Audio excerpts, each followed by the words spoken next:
మా ఛానల్ని ఇంతవరకు సబ్స్క్రైబ్ చేయకపోతే వెంటనే సబ్స్క్రైబ్ చేయండి. లేటెస్ట్ అప్డేట్స్ కోసం బెల్ ఐకాన్ని క్లిక్ చేయండి. పిల్లలు, ఈ వీడియోలో మనం మర్రి చెట్టు అనే పాఠం నేర్చుకుందాం. ఈ పాఠం ప్రక్రియ స్వాగతం. ఇతివృత్తం సహానుభూతి. రచయిత త్రిపురనేని గోపీచంద్. ముందుగా వినడం, ఆలోచించి మాట్లాడడం. పిల్లలు, ఇందులో మనకొక చిత్రం కనిపిస్తోంది.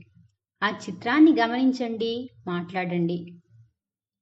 ఈ చిత్రంలో చెట్టును నరకడానికి గొడ్డలి పట్టుకుని ఒక మనిషి చెట్టు దగ్గరికి వచ్చాడు. చెట్టు తనని కొట్టద్దని ఆ మనిషితో మాట్లాడుతున్నట్టుగా మనకి చిత్రం కనిపిస్తోంది. తర్వాత ఈ పాఠం ఉద్దేశం. నిత్యం మన పరిసరాల్లో చెట్లు, జంతువులు, పక్షులు వంటి మూగజీవులను చూస్తుంటాం. వాటికి కూడా కొన్ని ఆలోచనలు, అనుభవాలు, అనుభూతులు ఉంటాయి. వాటిని అవి తన మాటల్లో వివరిస్తే ఎలా ఉంటుందో చెప్పడమే ఈ పాఠం ఉద్దేశం. కవి పరిచయం. త్రిపురనేని గోపీచంద్. ఈయన 8-9-1910వ సంవత్సరంలో జన్మించారు. త్రిపురనేని గోపీచంద్ కృష్ణా జిల్లా అంగలూరు గ్రామంలో జన్మించారు. తండ్రి త్రిపురనేని రామస్వామి, తల్లి పున్నమాంబ.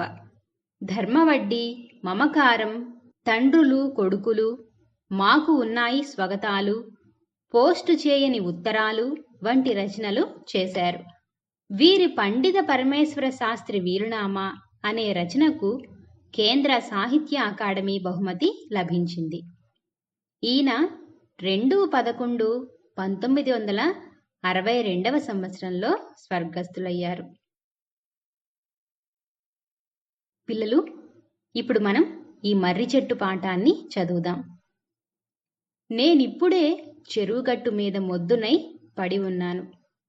నా మొదలు రంపంతో కోసి పై భాగాన్నంతా కట్టెల క్రింద కొట్టారు. 10-12 కుటుంబాల వాళ్ళు ఆ కట్టెలను లాట్ల క్రింద పంచుకున్నారు. కొన్ని లాట్లు అమ్మివేశారు. వాళ్ళు నన్ను ముక్కల క్రింద నరకటంలో లభించే లాభాన్నే చూచుకున్నారు. కానీ ఒక జీవిని ఇట్టే నాశనం చేస్తున్నామే అని ఆలోచించలేదు. ఇదంతా కూడా మర్రి చెట్టు మాట్లాడుతోంది. తనని ముక్కలు ముక్కలుగా నరికేసి పడేశారట. తన బాధనంతా తన మాటల రూపంలో మర్రి చెట్టు మనకి వివరిస్తోంది. అదే ఈ పాఠం. నేను పుట్టినప్పటి నుంచి ఈ చెరువు గట్టునే ఉన్నాను. ఈ చెరువు గట్టునే పుట్టాను కూడా. నేను పెరిగి పెద్దదాన్నైన తరువాత ఊళ్ళో రైతులందరూ నా క్రింద కూర్చునే కబుర్లు చెప్పుకుంటూ ముఖమార్జన చేసేవారు. ఈ ఊళ్ళో ఎవరికీ తెలియని సంగతులన్నీ నాకు తెలుసు. ఎవరికి వారు తామే ఉన్నామనుకుని చెప్పుకునే రహస్యాలన్నీ ఎంత వద్దనుకున్నా నా చెవిలో పడుతుండేవి. నేను ఆ రహస్యాలను మనసులో పెట్టుకుని ఉండేదాన్నే గాని ఏ పరిస్థితుల్లోనూ మరొకరి చెవిని పడనిచ్చేదాన్ని కాదు. ఈ మర్రి చెట్టు చెరువుగట్టునే పుట్టిందట. ఈ చెట్టు పెరిగి పెద్దయిన తరువాత ఊళ్ళో రైతులందరూ ఆ చెట్టు క్రిందే కూర్చుని కబుర్లు చెప్పుకోవడం, ముఖమార్జన చేసేవారట. ముఖమార్జన అంటే మొహం కడుక్కోవడం, ఉదయాన్నే పళ్ళు తోముకోవడం. ఈ విధంగా ఈ ఊళ్ళో ఎవరికీ తెలియని సంగతులన్నీ తనకే తెలుసట. ఎందుకని? అందరూ వచ్చి ఆ చెట్టు క్రిందే కూర్చుని రహస్యాలన్నీ మాట్లాడుకుంటూ ఉండేవారు. ఒకరు తెలియకుండా ఒకరు ఆ చెట్టు కింద కూర్చుని వాళ్ళు ఏం చెయ్యాలనుకున్నారో అవన్నీ రహస్యంగా మాట్లాడుకుంటూ ఉండేవారు. ఇలాంటి రహస్యాలన్నీ ఈ చెట్టుకు తెలుసు. కానీ ఆ చెట్టు అంటోంది, ఈ రహస్యాలను నేను ఎప్పుడూ కూడా బయట పెట్టలేదు. నాలో నేనే దాచుకున్నాను గాని ఇంకొకరెవరికీ కూడా నేను చెప్పలేదు. పనులు లేని రోజుల్లో గ్రామస్తులకు నేనే ఆశ్రయం. కలిసి కబుర్లు చెప్పుకోవడానికి, కాలక్షేపానికి పట్టణాల్లో పెద్ద పెద్ద క్లబ్బులు ఉంటాయని నేను విన్నాను.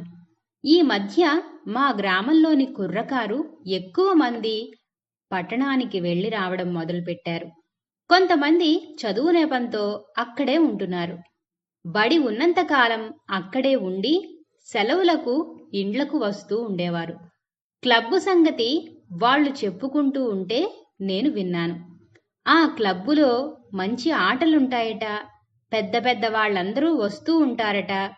ప్రపంచంలో జరిగే సంగతులన్నీ అక్కడకు వెళ్లే వాళ్లకు తెలుస్తూ ఉంటాయట. అక్కడ గాలి కోసం పెద్ద పెద్ద ఫ్యాన్లుంటాయట. వాళ్ల మాటలు వింటుంటే వాళ్ల అమాయకత్వానికి నాకు నవ్వు వచ్చేది. క్లబ్బును గురించి ఎందుకింత గొప్పగా చెప్పుకుంటారా అని విస్తుపోయేదాన్ని. పనుల్లేని రోజుల్లో గ్రామస్తులందరికీ తనే ఆశ్రయం. ఆశ్రయం అంటే ఆధారం అన్నమాట. ఈ చెట్టునే వాళ్ళందరూ ఆధారంగా చేసుకుని అక్కడే కూర్చుని కబుర్లు చెప్పుకుంటూ కాలక్షేపం చేస్తూ ఉండేవారట. సరే, అదలా ఉండగా గ్రామంలో కుర్రకారు ఎక్కువ మంది పట్టణానికి వెళ్ళి చదువుకోవడం మొదలుపెట్టారు. కొంతమంది చదువు కోసం అక్కడే ఉండడం, బడికి సెలవులు ఇచ్చినప్పుడే ఇండ్లకి వస్తూ ఉండడం చేస్తూ ఉండేవారట. వాళ్ళందరూ పట్టణం నుంచి గ్రామానికి వచ్చి గ్రామంలో వాళ్ళకి అక్కడ విశేషాలన్నీ చెబుతూ ఉండేవారు. అందులో వాళ్ళు చెప్పిన సంగతుల్లో క్లబ్బు ఒకటి. క్లబ్బులో ఆటలుంటాయని, పెద్ద పెద్ద వాళ్ళందరూ వస్తూ ఉంటారని, ప్రపంచంలో జరిగే సంగతులన్నీ అక్కడికి వెళ్తే తెలుస్తాయని, అక్కడ గాలి కోసం పెద్ద పెద్ద ఫ్యాన్లుంటాయని, ఇలా వాళ్ళందరూ దగ్గర వీళ్ళు తెలుసుకుని ఈ చెట్టు కింద కూర్చుని మాట్లాడుకుంటూ ఉన్నారట. ఆ మాటలు వింటున్న చెట్టుకి వాళ్ళ అమాయకత్వం చూసి నవ్వొచ్చేదట. ఈ క్లబ్బులో ఏముంది, వీళ్ళు ఇంత గొప్పగా చెప్పుకుంటున్నారేమిటా అని చెట్టు ఆశ్చర్యపోయేదట. ఆ క్లబ్బులు చేసే పని తరతరాల నుంచి నేను చేస్తున్న పనే. పిల్లలు పెద్దలు అందరూ కాలక్షేపానికి నా దగ్గరకు వచ్చేవాళ్ళు. నా నీడలో కూర్చుని అనేక విషయాలు చెప్పుకుంటూ ఉండేవారు. పులిజూదం మొదలైన ఆటలు ఎన్నో ఆడుకుంటూ ఉండేవారు. నేను వారికి శ్రమ కలగకుండా గాలి వీస్తూ ఉండేదాన్ని. దాహమైతే చెరువులో నీళ్లు దోసిళ్లతో త్రాగి మళ్లీ వచ్చి నా నీడను కూర్చుని విశ్రాంతి తీసుకుంటూ ఉండేవారు.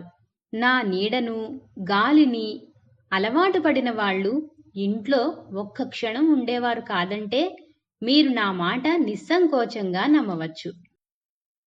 ఇక్కడ మళ్ళీ చెట్టు చెబుతోంది. ఏమని? ఇప్పుడు వాళ్ళు క్లబ్బు గురించి చెప్పిన గొప్పంతా నేను ఎప్పటినుంచో చేస్తున్నాను. తరతరాల నుంచి తను చేస్తున్న పని అదేనట.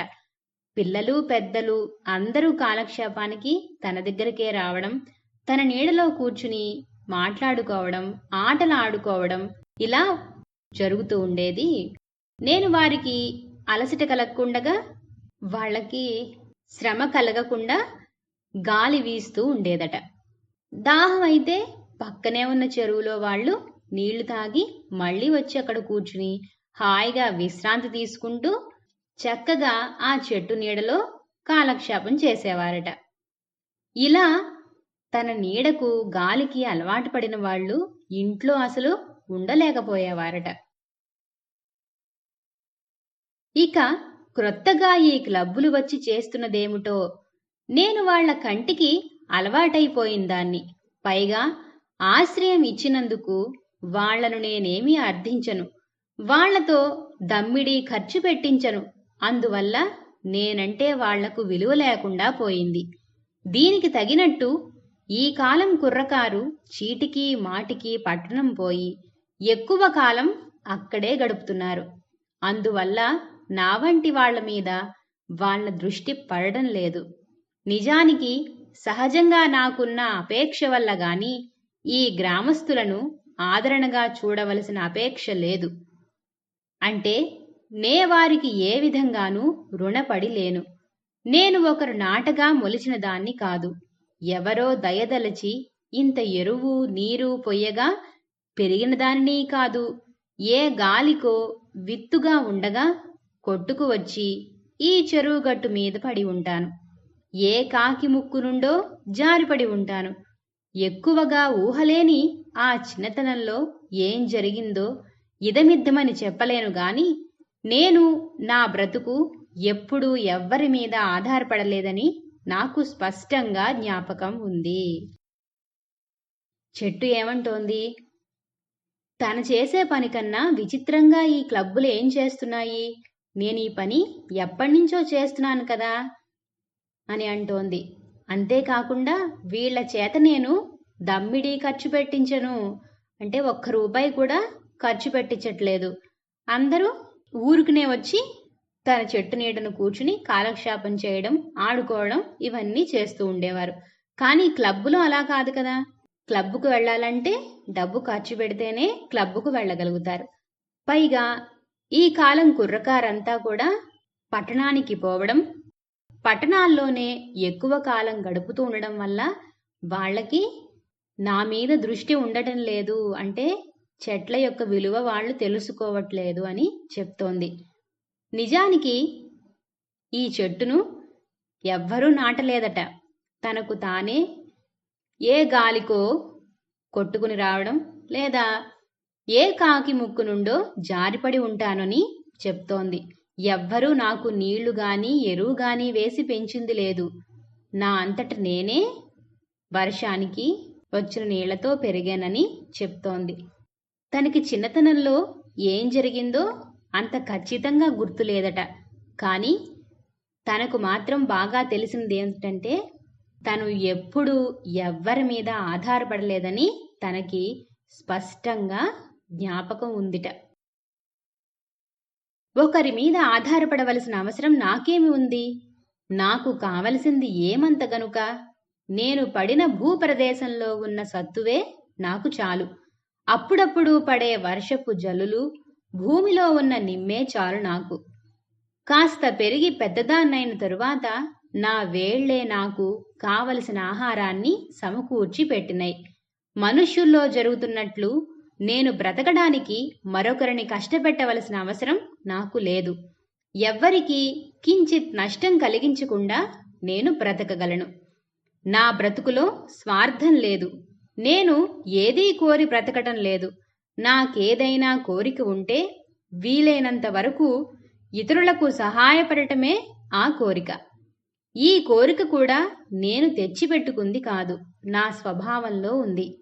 నా నీడన మనుష్యులు చల్లదనాన్ని అనుభవిస్తూ విశ్రాంతిని పొందుతూ ఉండగా నా పైన కొమ్మల్లో రకరకాల పక్షులు గూళ్ళు కట్టుకుని కాపురం చేస్తూ ఉండేవి.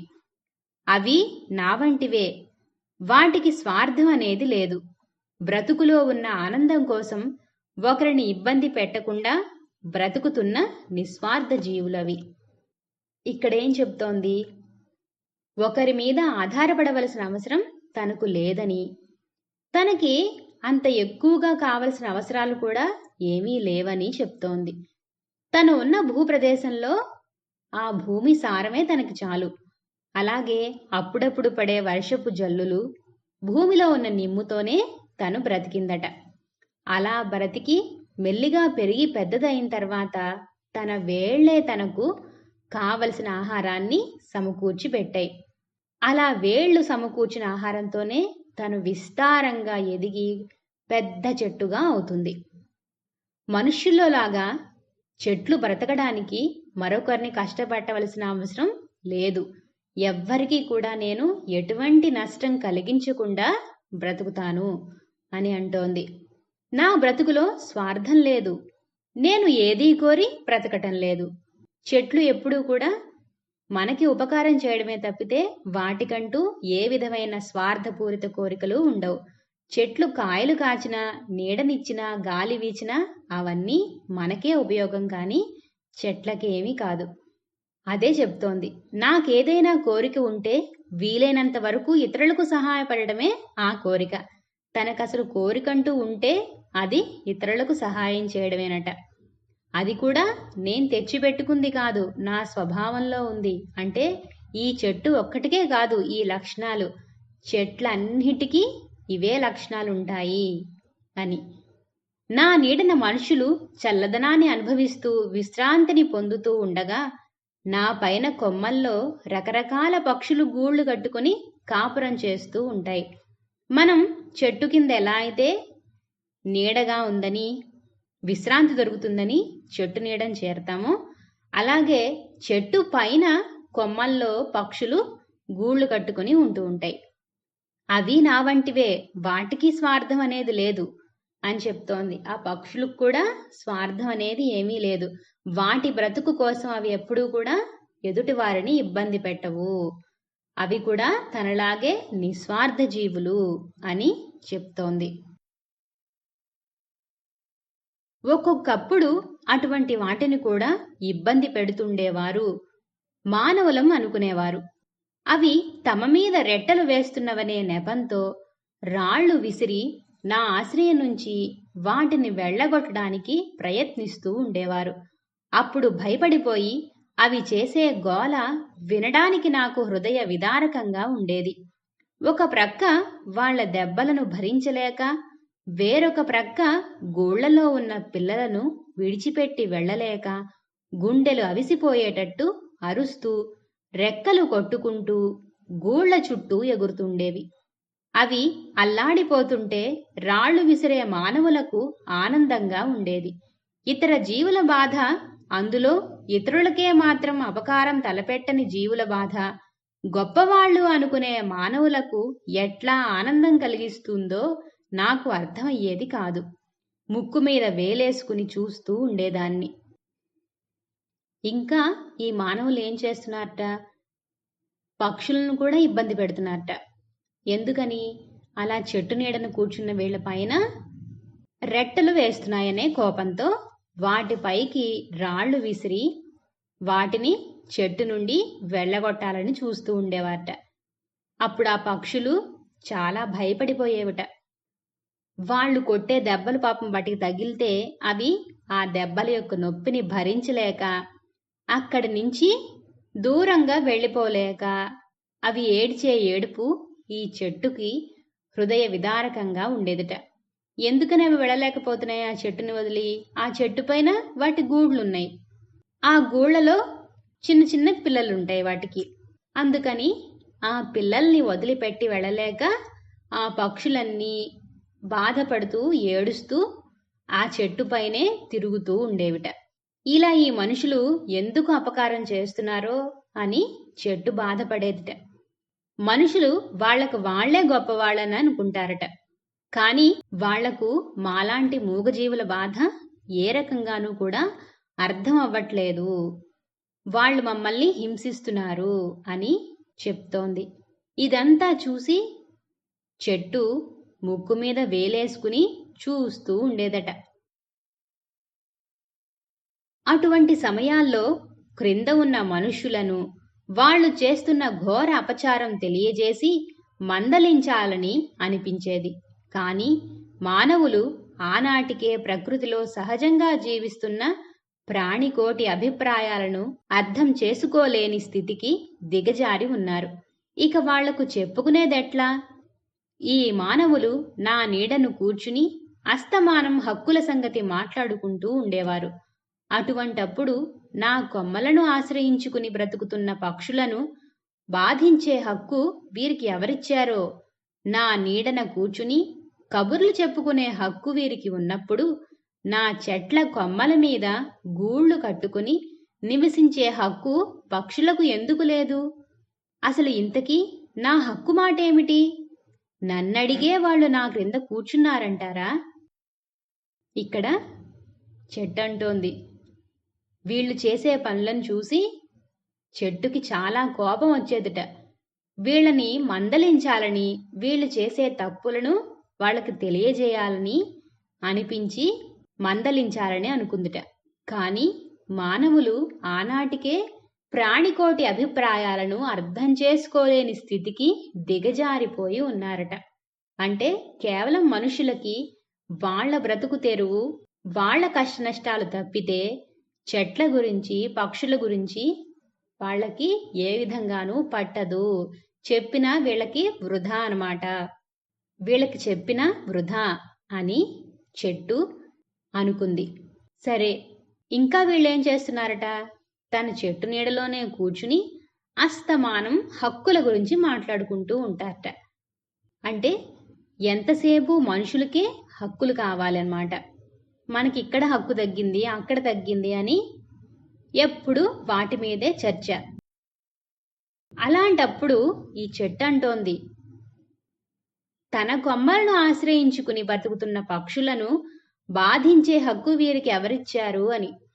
అంటే మనిషికి ఎలా అయితే హక్కులనేవి ఉంటాయో, చెట్లము మాకు కూడా హక్కులుంటాయి కదా, ఉండాలి కదా. తన చెట్టు నీడలో మనుషులు కూర్చున్నారు, చెట్ల కొమ్మలపై పక్షులు ఉన్నాయి. చెట్టు ఇద్దరికీ సమానంగా నీడనిస్తోంది. ఈ మనుషులు పక్షులను బాధిస్తుంటే చెట్టుకు బాధ కలుగుతోంది.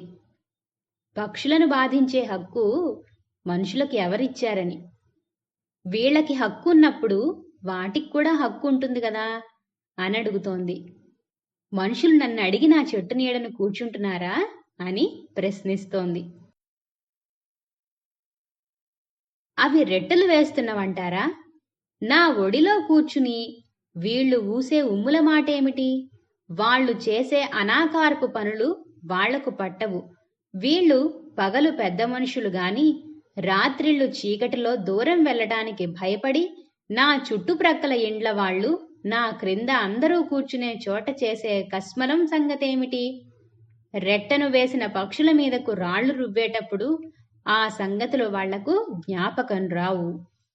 ఇక్కడ చెప్తోంది, పక్షుల్ని ఎందుకు కొడుతున్నారు వీళ్ళు? రెట్టలు వేస్తున్నాయని కొడుతున్నారు. సరే, పక్షులు రెట్టలు వేస్తున్నాయి, మరి మీరేం చేస్తున్నారు అని ప్రశ్నిస్తోంది. నా ఒడిలో కూర్చుని చుట్టూ ఉమ్ముతున్నారు కదా, మరి అది చెడ్డ పనే కదా. వాళ్ళు చేసే అనాకార పనులు వాళ్లకు పట్టవు. అంటే మనం ఎంతసేపు ఎదుటివారి తప్పులనే చూస్తాం గాని మన తప్పులను గమనించం. వీళ్ళింకా ఏం చేస్తున్నారట? పగలు పెద్ద మనుషుల్లా చలామణి అవుతున్నా రాత్రి చీకటిలో మాత్రం దూరం వెళ్ళడానికి భయపడి నా చుట్టుప్రక్కల ఇండ్ల వాళ్ళందరూ కూడా ఈ చెట్టు చుట్టూతానే కస్మలం చేస్తున్నారట. కస్మలం అంటే మలినం, మురికి అన్నమాట. ఆ చెట్టు చుట్టూ పాడు చేస్తున్నారు. రెట్టను వేసిన పక్షుల మీదకు రాళ్లు రువ్వేటప్పుడు ఈ సంగతులేవి కూడా వాళ్ళకి జ్ఞాపకం రావు. ఎంతసేపు పక్షి రెట్ట వేసిందనే కోపం తప్పితే మనం ఏం చేస్తున్నామనేది తెలియట్లేదు అని చెట్టు అంటోంది. నా కొమ్మల్లో మిగిలిన పక్షులతో పాటు ఒక కాకి కూడా గూడు కట్టుకొని ఉంది.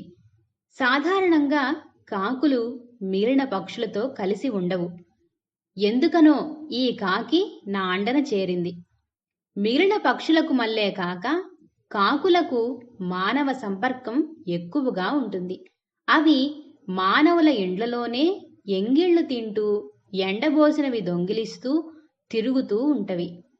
అందువల్ల ఆ కాకికి మనుష్యుల లక్షణాలు కొన్ని పట్టుబడ్డవి. దానికి మనిషికి ఉండే కసి ఉండేది.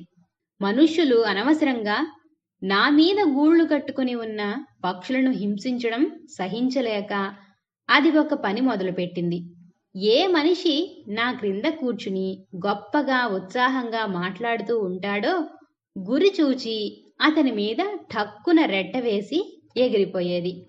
గొప్పగా మాట్లాడుతున్న ఆ వ్యక్తి ముఖం అప్పుడు చూడవలసిందే. అతని కంగారు చూచి మిగిలిన మానవులంతా గుక్కలు వట్టి నవ్వేవారు.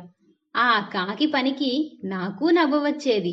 సరే, ఇదిలా ఉండగా ఇంకా ఏం జరిగిందట? ఈ చెట్టు కొమ్మల్లో ఒక కాకి కూడా గూడు కట్టుకుని ఉందిట. సాధారణంగా కాకులు మిగిలిన పక్షులతో కలిసి ఉండవు. కానీ ఈ కాకి మాత్రం మిగిలిన పక్షులతో పాటే ఈ చెట్టు కొమ్మల్లో గూడు కట్టుకుని నివసిస్తోంది. కాకులు మిగిలిన పక్షుల్లా కాకుండా మానవులతో ఎక్కువగా అనుబంధం ఉంటుంది. ఎందుకుట? మానవుల ఇండ్లలోనే ఎంగిళ్లు తింటూ ఎండబోసినవి దొంగిలిస్తూ తిరుగుతూ ఉంటాయి. అందువల్ల కాకికి మనుష్యుల లక్షణాలు కొన్ని వచ్చాయట. దానికి మనిషికి ఉండే కసి ఉండేదిట. అప్పుడేం చేసిందది? మనుషులు పక్షుల్ని హింసించడం అది చూడలేకపోయేదిట. అది చూడలేక అది ఒక పని చేయడం మొదలుపెట్టింది. ఆ పని ఏమిటి? క్రింద కూర్చుని గొప్పగా ఉత్సాహంగా ఎవరైతే మాట్లాడుతూ ఉంటారో వాడి మీద గురి చూసి రెట్ట వేయడం అన్నమాట. రెట్ట వేసి వెంటనే అక్కడి నుంచి అది ఎగిరిపోయేదన్నమాట. దాంతో ఈ మాట్లాడే వ్యక్తికి చాలా బాధ, కోపం. అంతేగా సహజంగా ఎవరికైనా అలా మీద రెట్ట వేస్తే చాలా కోపం కూడా వస్తుంది. వాడి మొహం చూసి మిగిలిన వాళ్ళందరూ గొక్కబట్టి నవ్వేవారట. ఈ కాకి పనికి చెట్టుకు కూడా నవ్వు వచ్చేదిట. కానీ ఆ కాకి మీద పుట్టిన కసిని మానవులు ఇతర పక్షుల మీద తీర్చుకోవడానికి ప్రయత్నించేటప్పటికీ నా హృదయం ద్రవించుకుపోయేది. రెట్టవేసిన ఆ కాకికి వీళ్లకి భేదం ఏమిటా అని ఆలోచించే బుద్ధి అయ్యేది. నన్ను ఆశ్రయించుకున్న పక్షులు మానవుల వల్ల ఈ కష్టాలకే కాదు, ఇంతకంటే భయంకరమైన కష్టాలకు కూడా గురి అవుతూ ఉండేవి. అయితే ఈ కష్టాలు నిత్యం జరిగేవి అయితే అవి ఏటికి కోటికి జరుగుతుండేవి. ఏనాడు మరుపుకు రానంత జ్ఞాపకం వస్తే హృదయం ముక్కలయ్యేంత దారుణమైనవి. ఒకరోజు పిట్టలు కొట్టేవాడొకడు నా పరిసర ప్రాంతాల్లో తిరగడం మేమంతా చూశాం. గాలిని బట్టి అటువంటి వాళ్ళని మేం పసిగట్టగలం. గాలి మాకు నేస్తం. అపాయాన్ని ముందుగానే తన అలల మీద మోసుకువచ్చి మా చెవుల్లో ఊదిపోతూ ఉండేవాడు. ఇలా ఈ కాకి మనుషులపై రెట్ట వేస్తుంటే వాళ్ళకి బాగా కోపం వచ్చి ఏం చేసేవారట? మిగిలిన పక్షులపై వీళ్ళ కసి తీర్చుకునేవారట. ఆ కాకి మాత్రం ఎగిరిపోయేది కదా, వీళ్ళు మాత్రం మిగిలిన పక్షుల్ని హింసించేవారు. దాంతో చెట్టుకి చాలా బాధ కలిగేదట. ఈ కాకికి వీళ్ళకి ఏమిటా భేదం అని అనుకునేదట. తన్నాశ్రయించిన పక్షులకు మానవుల వల్ల కష్టాలే కాకుండా ఇంతకన్నా భయంకరమైన కష్టాలు కూడా ఉన్నాయట. అవి నిత్యం జరగవు, కానీ ఎప్పుడో ఒకసారి జరుగుతాయి. కానీ అవి ఒక్కసారి జరుగునా కూడా మరిచిపోలేనంత బాధ కలిగించేవిగా ఉంటాయట. అవి ఎలాంటి కష్టాలంటే, ఒకరోజు పిట్టలు కొట్టేవాడు తన పరిసర ప్రాంతాల్లోకి తిరగడం మేమంతా చూశాం. పిట్టలు కొట్టేవాడొకడు ఆ చెట్టు పరిసర ప్రాంతాల్లోకి వచ్చేట. గాలిని బట్టి అటువంటి వాళ్ళని మేం పసిగట్టగలం. వీళ్ళకెలా తెలిసింది? గాలి ద్వారా తెలిసింది. ఎందుకంటే గాలి వచ్చే అపాయాన్ని ముందుగానే తన అలలతోటి మోసుకు వస్తుందిట. ఆ శబ్దానికి వీటికి ఏదో అపాయం రాబోతోంది అని తెలుస్తుందన్నమాట. అందుకే ఏదైనా అపాయం వచ్చేటప్పుడు చెట్లకి, పక్షులకి, వన్యప్రాణులకు బాగా తెలుస్తుంది. అవి వచ్చే అపాయాన్ని గాలి ద్వారా పసిగట్టి ముందే తెలుసుకోగలవు. పిట్టలు కొట్టేవాడు వస్తున్నాడని పక్షులన్నీ తెలుసుకున్నాయి. కొన్ని పక్షులు భయంతో లేచిపోయినాయి.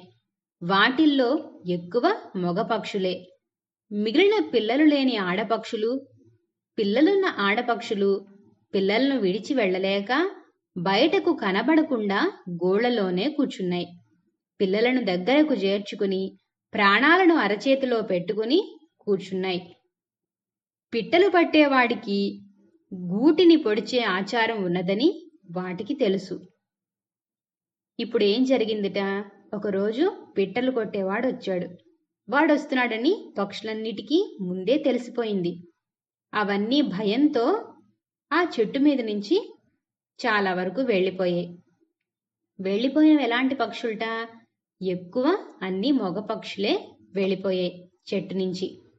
కానీ పిల్లలున్న ఆడపక్షులు వాటి పిల్లల్ని విడిచి వెళ్ళలేక అవి ఆ చెట్టును వదిలి వెళ్లకుండా వాడికి కనపడకుండా ఉండేలాగా ఆకుల మాటను దాక్కుని అలాగే గూళ్ళలోనే కూర్చున్నాయిట. వాటికి తెలుసుట పిట్టలు పట్టేవాడు ఖచ్చితంగా గూటిని పొడుస్తాడు అని. అంటే వాడి గూడు కనిపించిందనుకోండి, ఆ గూడును వాడు చింపి చూస్తాడనమాట. ఇందులో ఏమైనా ఉందా లేదా అని. అంటే నిర్దాక్షిణ్యంగా ఆ గూడును వాడు పగలగొట్టేయగలడు. వాడికి ఎటువంటి బాధ ఉండదు. ఒక పక్షి మాత్రం భయంతో గూటిదాకా వెళ్ళలేక నా కొమ్మ అంటిపెట్టుకు కూర్చుంది. ఆ కొమ్మన ఆకులు కూడా ఉన్నాయి. పిట్టలు కొట్టేవాడు క్రింద, తాను కొమ్మపైన, ప్రక్కన నా ఆకులు ఉన్నాయి కనుక అతనికి కనపడననుకుంది పాపం ఆ పక్షి.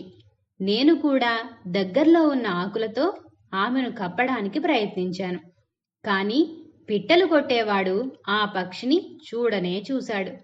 ఆ పక్షిని అంటుకొని పడి ఉన్న నా కొమ్మ చిన్నది, ఆ పక్షి కొంచెం పెద్దది. దాని పొట్టలో కొద్ది భాగం కొమ్మను మించి వచ్చింది.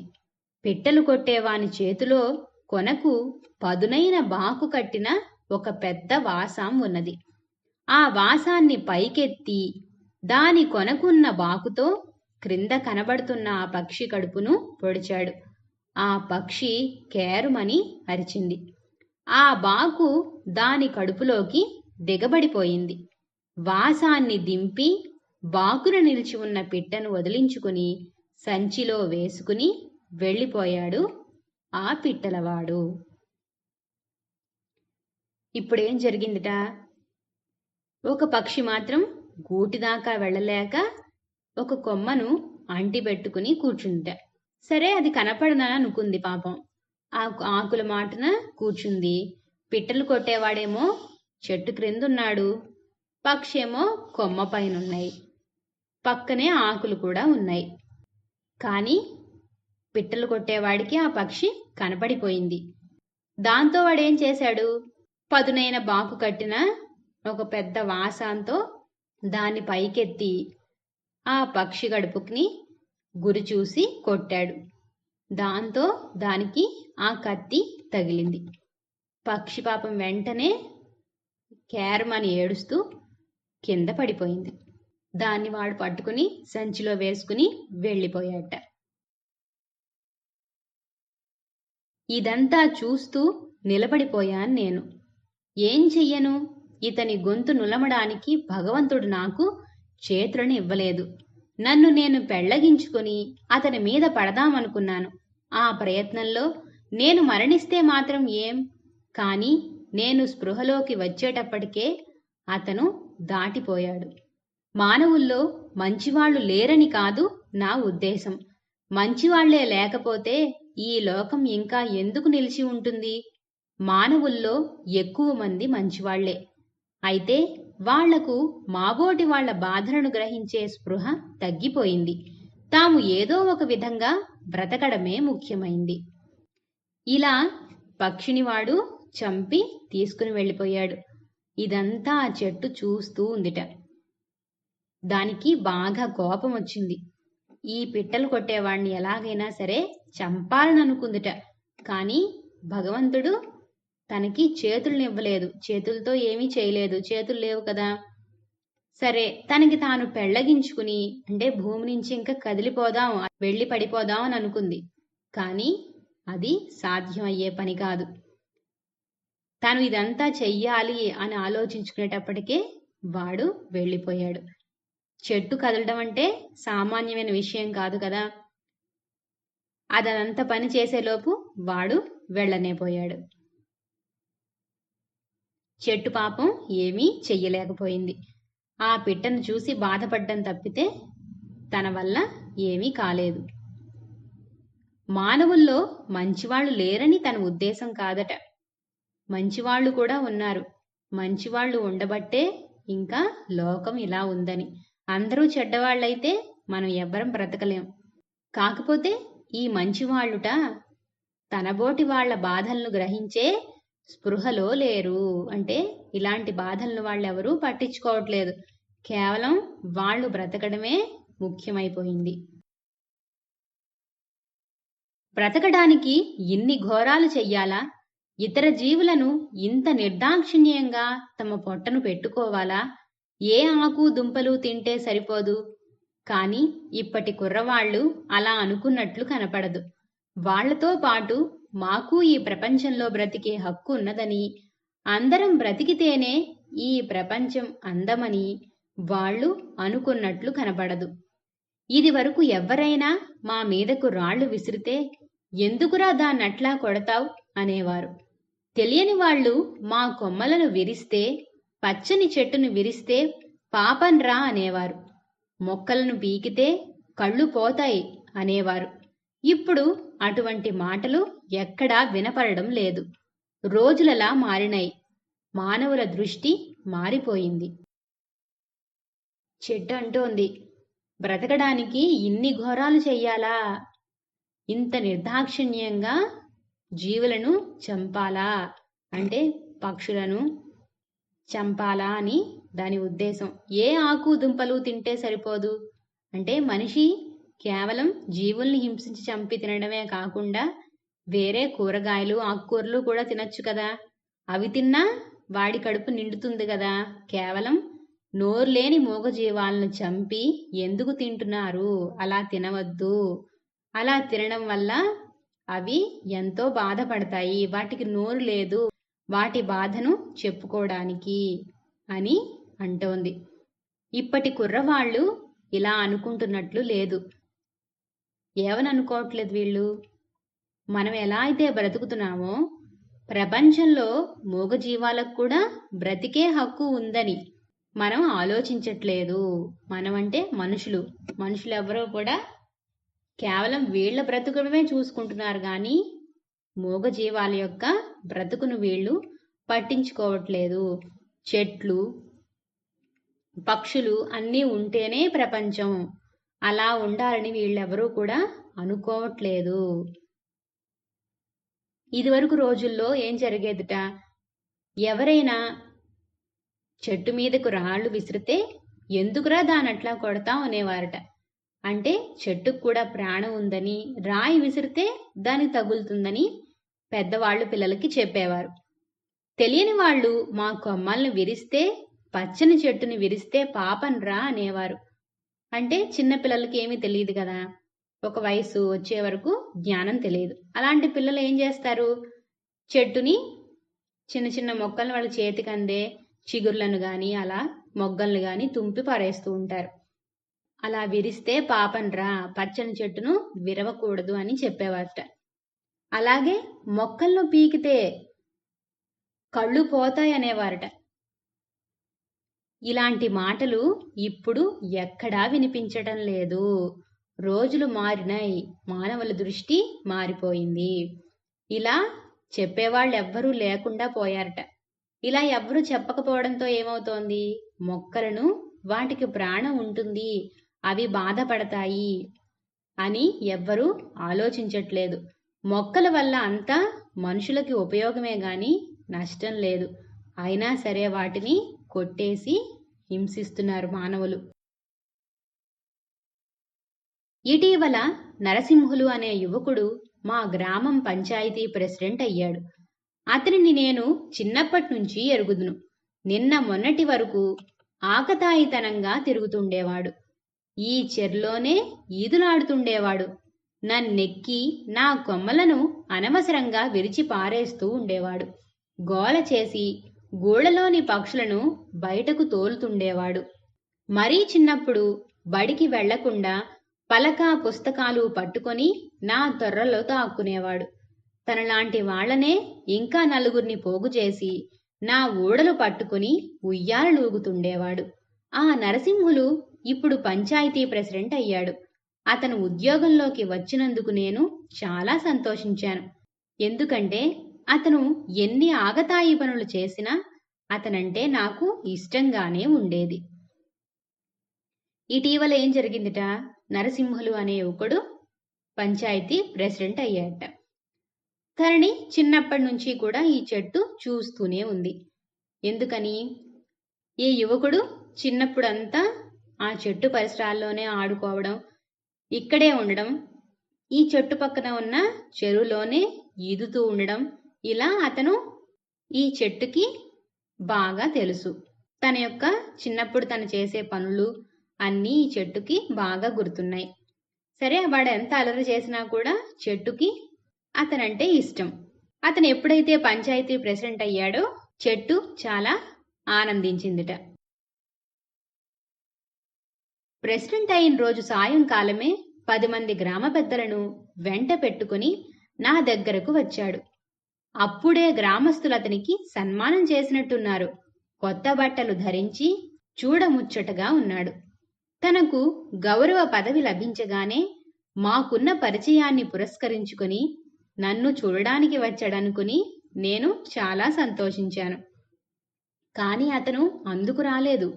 పంచాయతీ ప్రెసిడెంట్ అవడంతో అతనికి ఈ చెరువు మీద, ఈ చెరువు చుట్టూ ఉన్న మా మీద హక్కు ఏర్పడింది.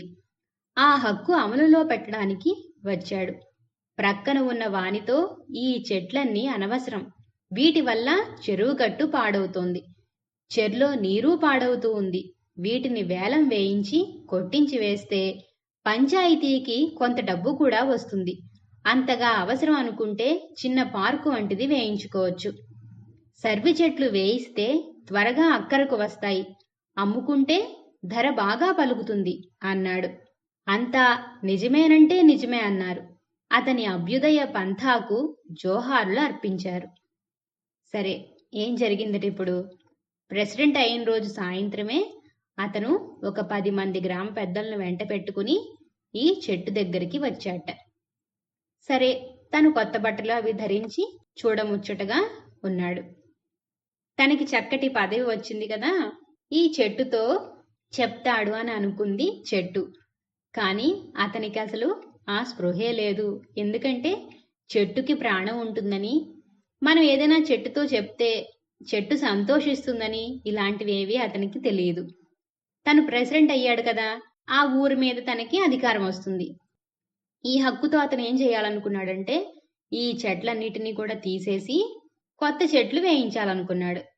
వీటి వల్ల చెరువు గట్లన్నీ పాడవుతున్నాయి, చెరువులో నీళ్లు కూడా పాడైపోతున్నాయి. కాబట్టి వీటన్నిటినీ కూడా కొట్టేసి కొత్త చెట్లు, సర్వి చెట్లు వేయిస్తే అవి తొందరగా పెరిగి పెద్దవవుతాయి, అమ్మితే ధర కూడా బాగా వస్తుంది అని నిర్ణయించాడు.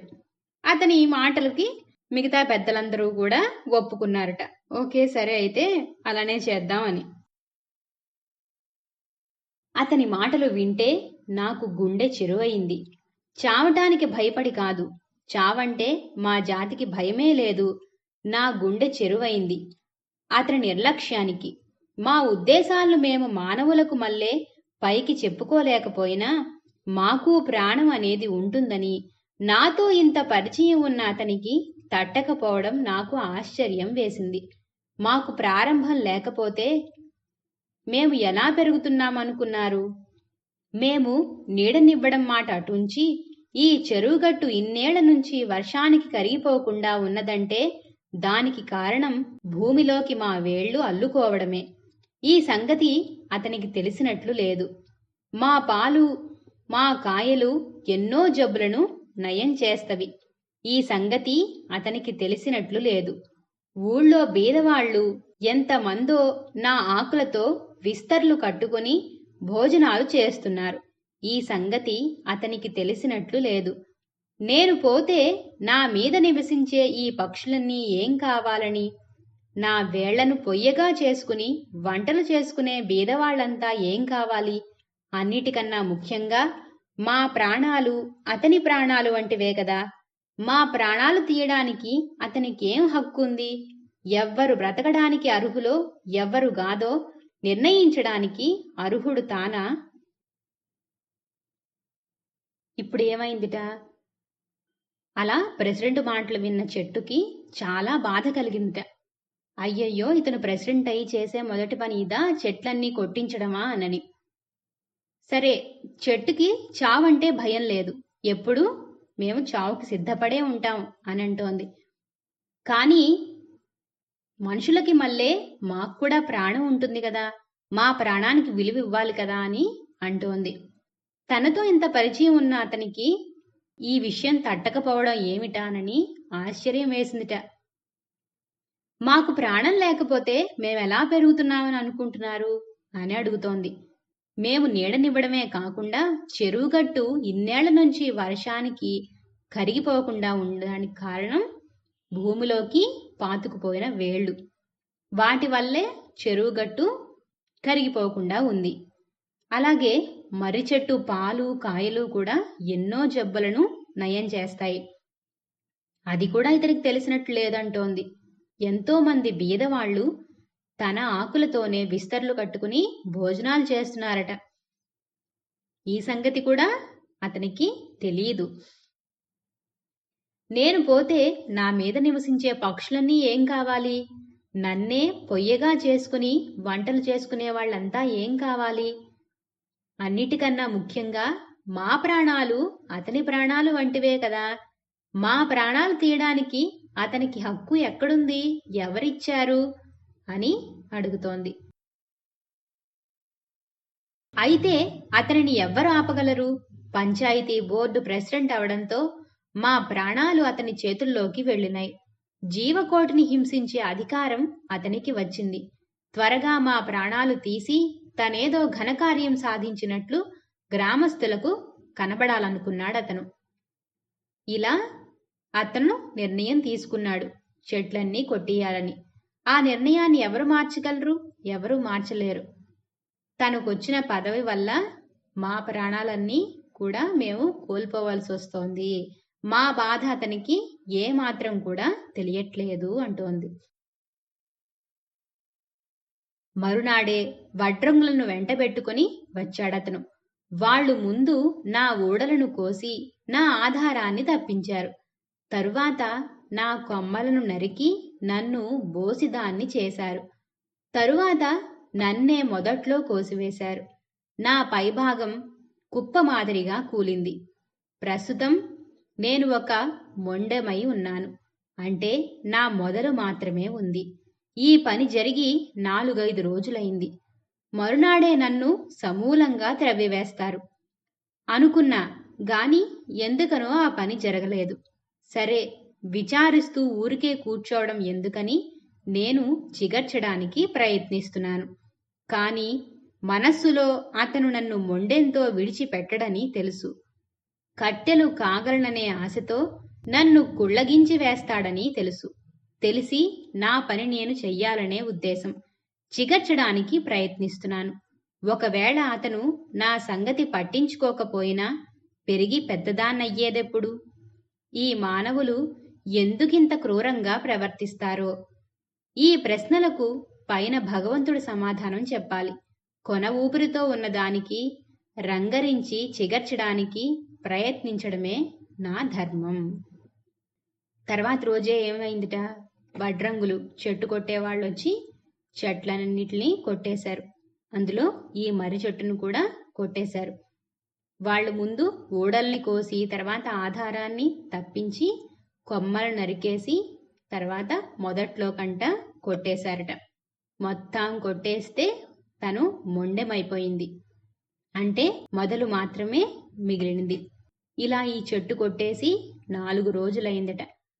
మామూలుగా మరుసటి రోజే వచ్చి ఆ మొండాన్ని కూడా తవ్వేస్తారనమాట. మొదల్ని కూడా వేళ్లతో సహితం పెకిలించి వేస్తారు. కానీ ఎందుకనో ఆ పని జరగలేదుట. సరే, విచారిస్తూ ఉండడం కన్నా తను మళ్ళీ చిగిర్చడానికి ప్రయత్నిస్తోందిట. కానీ తనకి మాత్రం మనసులో వీళ్ళు మొండెంతో సహా తీసేస్తారనే తెలుసు. కానీ దాన్ని తలుచుకుంటూ బాధపడడం కన్నా తను చెయ్యాల్సిన పని చిగిర్చడం, ఆ పని చేయడం నేను ప్రయత్నిస్తాను అంటోంది. ఒకవేళ దాన్ని వాళ్ళు పెకలించకుండా వదిలేసినా కానీ నేను పెరిగి పెద్దదాన్నయ్యేదెప్పుడు? మళ్ళీ అంత పెద్ద చెట్టు అవ్వాలంటే చాలా కష్టం కదా. ఎన్నో సంవత్సరాలు పడితే అంత పెద్ద చెట్టు ఊడలతో సహితం పెరుగుతుంది.